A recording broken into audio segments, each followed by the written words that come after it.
Hozir ichimda mitti bir yurak uryapti. Men uning zarblarini aniq his qilyapman. Bu hayotimdagi eng katta mo'jiza bo'lishi kerak edi. Ammo har safar bu mitti yurak urganida mening qalbim qon yig'laydi. Chunki bu bola muhabbat mevasimi yoki shafqatsiz kelishuvning qurbonimi o'zim ham bilmayman. Men o'z oilamni saqlab qolish uchun o'z tanamni va butun insonligimni shaytonga sotdim. Assalomu alaykum, sirlarini tun qorong'usida o'z qalbida qulflab yashaydigan dardli azizlarim. Hikoyachi Momo kanaliga yana bir bor xush kelibsiz. Bugun men sizning e'tiboringizga shu qadar og'ir, shu qadar ayanchli bir iqrorni olib keldimki, buni eshitib vujudingiz titrab ketadi. Videoni oxirigacha tomosha qiling. Balki bu hikoya kimningdir ko'zini ochar. Marhamat, qulayroq joylashib oling, biz boshladik. Mening ismim Nigora. 27 yoshdaman. Men oila degan muqaddas tushunchani qon-qonimga singdirib ulg'aygan qiz edim. Otam erta vafot etgan, bechora onam bizni igna bilan quduq qazigandek katta qilgandi. Onam doim bir gapni uqtirardi. Ayol kishining baxti uning sabrida. Nima bo'lsa ham chida, eringning uyidan faqat joning chiqsin derdi. Men shu o'git bilan o'sdim. Men o'z hayotimni qurbon qilishga doim tayyor edim.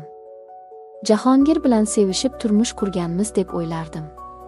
Avvaliga hammasi go'zal edi. Lekin to'ydan keyin ertak tezda tugadi. U ishlamasdi. Doim asabiy, doim nimadandir norozi edi. Eng yomoni uning onasi mening qaynonam edi. U ayol meni umuman yoqtirmasdi. Har bir qadamimdan ayb topar, har bir so'zimni xatoga burardi. Ular meni har kuni, har daqiqa ezishardi. Men yig'lardim, lekin hammasiga chidardim. Chunki sabr qilsam, bir kun hammasi yaxshi bo'ladi deb ishonardim. Lekin bizning eng katta, eng qora fojiamiz boshqa narsa edi. Biz farzand ko'ra olmadik. Yillar o'tdi. Uylar huvillab yotardi. Qaynonam bu masalada butunlay shafqatsizlashib ketdi. U meni qarindoshlar oldida bepusht, yaroqsiz qiz deb ochiqchasiga haqorat qilardi. Jahongir esa meni himoya qilmasdi. U faqat baqirardi yoki uydan chiqib ketardi. Men o'zimni dunyodagi eng keraksiz, eng baxtsiz ayoldek his qilardim. Menda ayollik g'ururi degan narsa qolmagandi. Kuz oylarining birida juda g'alati, tushunarsiz voqea yuz berdi. Kechasi yomg'ir yog'ayotgan edi. Jahongir uyga kelmadi. Men oshxonada yolg'iz edim. Eshik sekin taqilladi. Qaynog'am, Jahongirning akasi Rustam kirib keldi. U Jahongirdan farqli o'laroq juda boy, aqlli va qattiqqo'l odam edi.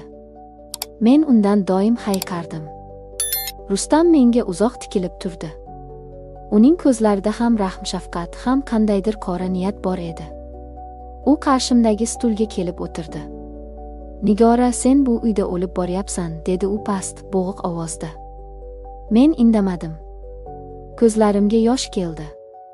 U cho'ntagidan qandaydir tibbiy qog'ozlarni olib stol ustiga qo'ydi. O'qi buni, dedi u. Men qaltiragan qo'llarim bilan qog'ozlarni oldim. U yerda Jahongirning ismi yozilgan edi.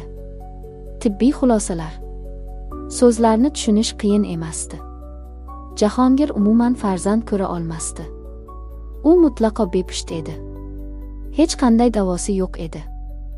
Mening miyamga qon urdi. Atrof gir aylanib ketdi. Demak, ular buni bilishgan. Qaynonam ham, Jahongir ham boshidan hammasini bilgan. Lekin yillar davomida butun aybni atayin mening bo'ynimga qo'yishgan ekan. Odamlar oldida yigitning sha'ni toza qolishi uchun meni tuproqqa qorishgan ekan. Men yuzimni yopib, ovozsiz dod soldim. Rustam mening qaltirayotgan yelkalarimdan ushladi. Uning barmoqlari issiq va qattiq edi. Yig'lama, deb pichirladi u. Men senga yordam bergani keldim. Faqat bitta yo'l bor. Men boshimni ko'tarib unga qaradim. U menga shunday gapni aytdiki, men o'zimni tiriklayin ko'milgandek his qildim. Oila sha'ni, Jahongirning nomusi saqlanib qolishi kerak. Senga farzand kerak. Bizga esa obro', dedi u ko'zlarimga tik qarab.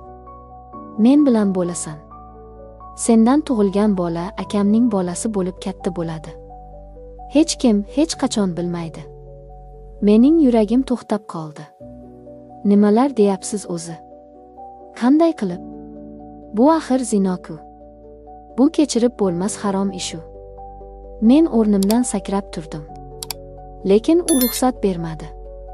Meni qattiq siqib devorga taqadi. Onangni o'yla, dedi u zaharli ohangda. Eridan haydalgan qizni onang qanday qabul qiladi? El-yurt nima deydi? Sen baribir baxtsizsan. Bitta farzand tug'ib berasan va bu uyning malikasi bo'lib yashaysan. Qaynonam ham senga boshqa gapirmaydi. Uning har bir so'zi miyamga mixdek qoqilardi. Men yolg'iz edim. Himoyasiz, qurbon qilingan edim. O'sha tunda ijtimoiy bosim, onamning yig'lagan yuzi va o'zimning nochorligim meni dahshatli tanlovga majbur qildi. Men rozi bo'ldim. Ko'z yoshlarim va cheksiz iztirob ichida o'z tanamni ularning obro'si uchun qurbon qildim. Rustam bilan birinchi uchrashuvimiz uning yashirin kvartirasida bo'ldi. Men u yerga o'limga ketayotgan mahkumdek qaltirab bordim. Xona qorong'i edi. Rustam menga yaqinlashdi. Men unga qaramaslikka harakat qilardim. Lekin uning harakatlarida men kutgan yovvoyilik yo'q edi. U kutilmaganda juda muloyim, juda ehtiyotkor edi. U yuzimdan oqayotgan ko'z yoshlarimni artdi. Nafasi yuzimga urildi. Bu oddiy, mexanik jarayon bo'lishi kerak edi. Lekin u buni ehtirosga, tushunarsiz bir romantikaga aylantirib yubordi. U mening sochimni silab bo'ynimdan sekin o'pdi. Men yillar davomida erimdan ko'rmagan haroratni o'sha tunda ko'rdim. Tanamdagi ayollik hislari mudhish gunoh bilan qorishib uyg'ondi. Men o'zimdan o'lgudek nafratlanardim. Ammo vujudim uning haroratiga mutlaqo taslim bo'lgan edi. Biz shu tariqa bir necha marta ko'rishdik. Tez orada men o'zimda o'zgarish seza boshladim. Men homilador edim. Uyda katta bayram bo'ldi. Qaynonamning yuzi birdan yorishib ketdi. U menga xuddi malikalardek muomala qila boshladi. Erim Jahongir esa u qandaydir sun'iy tabassum bilan menga rahmat aytdi. Men shunda eng dahshatli haqiqatni angladim. Jahongir hammasini bilgan ekan. U bu pastkash kelishuvga o'zi rozi bo'lgan ekan. U o'zining erkaklik g'ururini atrofga ko'z-ko'z qilish uchun xotinini o'z akasining quchog'iga jimgina itargan ekan. Mening ichimda hamma narsa yorilib ketdi. Men naqadar pastkash, naqadar chirigan insonlar orasida yashab kelganimni tushundim. Men ularning kibriga, soxta g'ururiga xizmat qiladigan tirik inkubator edim xolos. Lekin endi kech edi. Men qaytish yo'lini yo'qotgan edim. Qornimdagi bola tezroq tug'ilishini kutardim. Shu bilan hammasi tinchiydi deb o'ylardim. Ammo gunoh ustiga qurilgan sir hech qachon pinhon qolmas ekan. Taqdir bizni eng shafqatsiz tarzda jazolashga tayyor turgan edi. Kunlarning birida Rustam meni yana o'sha yashirin kvartiraga chaqirdi. Men bormayman dedim, axir ish bitdi-ku. Ammo u meni sog'inganini, mensiz tura olmayotganini aytdi. U bu o'yinga o'zi ham qattiq berilib ketgan edi. U mendan foydalanishda davom etmoqchi edi. Qo'rqib asabiylashib bordim. Biz xonada edik. U meni quchoqlab turardi. Ehtiros ikkimizni ham ko'r qilgan bir paytda. Birdan yo'lakdagi eshik shiddat bilan ochildi. Biz sapchib tushdik. Xona eshigi zarb bilan ochildi. Ostonada Rustamning xotini Dilnoza turardi. Uning yonida qaynog'amning singlisi ham bor edi. Dilnozaning qo'lida telefon, u bizni videoga olyapti. Uning ko'zlarida yosh bor edi, lekin nigohi toza dahshat va qasos olovi bilan yonardi. Mening tanam muzlab qoldi. Yuragim go'yoki yulib olingandek bo'ldi.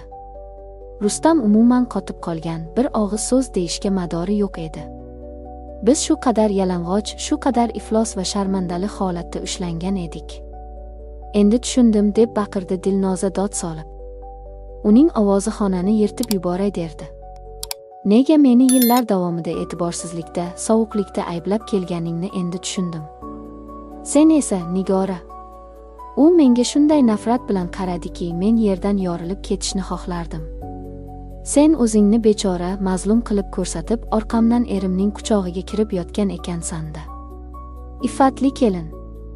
Iflos makkor. Men hushimni yo'qotay dedim. Jonim chiqib ketayotgandek azobda edim.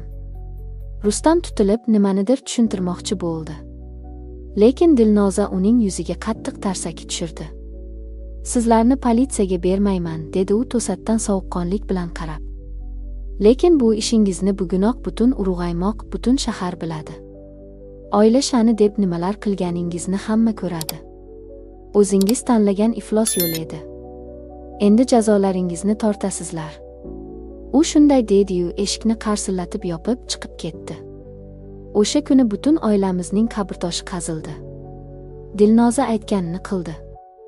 Videoni barcha qarindoshlarga yubordi. Jahongirning onasi bu sharmandalikdan insult bo'lib yotib qoldi. Jahongir esa o'z akasi bilan urushib uydan bosh olib chiqib ketdi. Men uyga qaytganimda ko'chaga buyumlarim irg'itilgan edi. Hech kim menga quloq solmadi. Men shunchaki oilani buzgan iflos ayolga aylandim. Aslida ularning o'zlari meni shu ko'yga solishganini hech kim bilishni ham xohlamadi. Men qishloqqa onamning oldiga qaytdim. Onam meni ostonadan kiritmadi. Sen mening yuzimni yerga qaratding, oq qildim seni, deb yig'ladi. Men tamoman yolg'iz qoldim. Dunyoda bitta ham suyanadigan insonim qolmadi. O'z jonimga qasd qilish uchun arqon boyladim. Lekin stuldan o'zimni tashlayotganimda qornimdagi bola qattiq tepdi. Men to'xtab qoldim. Ho'ngrab yig'lab yubordim. Bu bola aybdor emasdi. U mening yagona bo'lagim, mening yagona davomchim edi.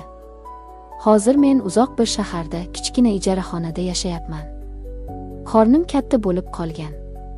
Bolamning tug'ilishini kutyapman. Erim yo'q, oilam yo'q, obro'yim yo'q. Lekin menda nima bor bilasizmi? Menda achchiq bo'lsa-da haqiqat bor. Men bu iflos o'yinlardan, ularning zaharli qafasidan qutuldim. Men o'z qadrimni, o'z nomusimni ularning soxta e'tibori uchun sotib, katta jazo oldim. Ammo men sinmadim. Men bu bolani o'zim katta qilaman. O'zim unga ota va ona bo'laman.